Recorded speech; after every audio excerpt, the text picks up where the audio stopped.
રામ નારાયણ રામ. જીવનમાં દરેક મનુષ્યે ધ્યાન મેડિટેશન સાથે જરૂરથી જોડાવવું જોઈએ, જેથી તેનો કલ્યાણ શક્ય બને. મેડિટેશન દ્વારા તમે તમારા મનને, તમારા વિવેકને અને તમારા અંતરાત્માને મજબૂતી આપો છો. તમે તેને તમારા સંયમ હેઠળ લાવવામાં સક્ષમ બનો છો. એ માટે દરેક વ્યક્તિએ મેડિટેશન કરવું જ જોઈએ. મેડિટેશન એ એક પ્રકારની ધ્વનિ ઉર્જા છે, જે આપણા શરીરમાં વસેલા 50,000 કરોડ આત્માઓને ઉર્જા આપે છે. આથી આપણા શરીરને શક્તિ મળે છે, જીવન મળે છે અને વિચારવાની તથા સમજવાની શક્તિ વિકસે છે. આ ધ્વનિ ઉર્જા કુદરતમાંથી આવે છે. આ પૃથ્વી આકાશની એક અતિ દુષ્કર પશાળા છે. આ પાઠશાળામાં પાસ થવું અને સંપૂર્ણ ગુણ મેળવવા બહુ જ મુશ્કેલ છે. આજ સુધી કોઈએ તેમાં સંપૂર્ણ ગુણ મેળવ્યા નથી. આપણે અત્યાર સુધી જે બધા દેવો અને ધર્મોના નામો સાંભળ્યા છે, એમાં કોઈ પણ આકાશની પરીક્ષા પાસ કરી શક્યું નથી. જે કોઈ આ પરીક્ષામાં સંપૂર્ણ ગુણ લાવશે, તેને જ આકાશની ડિગ્રી મળશે. એ જ આકાશ પર રાજ કરશે અને એ જ મોક્ષ પામશે. આપણા દરેકના અંદર વિવેક વસેલું છે, આપણા અંતરાત્મામાં, જે આપણને યોગ્ય માર્ગદર્શન આપે છે કે જીવન કેવી રીતે જીવવું. જો આપણે આપણા વિવેકની વાત નહીં સાંભળી, તો આપણે મોક્ષ નથી પામી શકતા.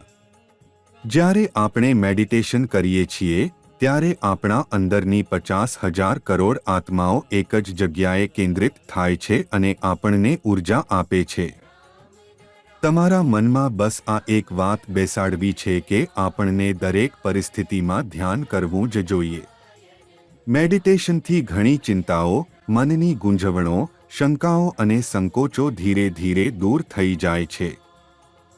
જ્યારે તમે ધ્યાનની સ્થિતિમાં બેસો, ત્યારે શાંતિથી એક જગ્યાએ બેસો અને સતત રામ નારાયણ રામ નામનો જાપ કરો અને ધ્યાન કેન્દ્રિત રાખો.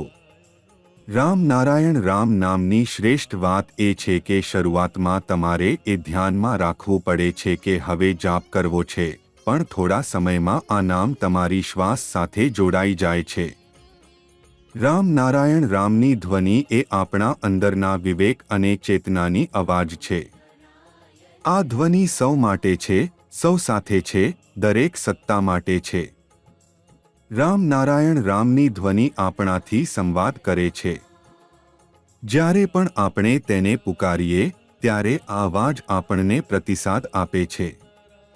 રામ નારાયણ રામ એ આવી ધ્વનિ છે, જે આપણું પોકાર સાંભળે છે, સમજે છે અને આપણા સુધી આવે છે. આ અવાજ આપણા તમામ કાર્યોને પૂર્ણ કરે છે.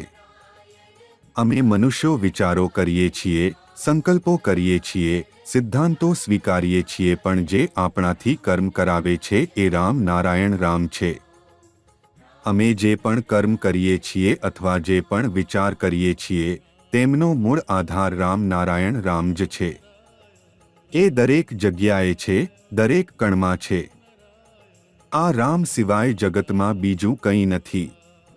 અહીં માત્ર એક જ ધર્મ હોવો જોઈએ, જીવ ધર્મ. પૃથ્વી પર જે ધર્મો છે, તે બધા મનુષ્યો દ્વારા રચાયેલા છે અને તે અંતિમ સત્ય નથી. અમે તો માત્ર કુદરતના નિયમોને જ અનુસરો જોઈએ. એ જ સર્વ છે. રામ નારાયણ રામ.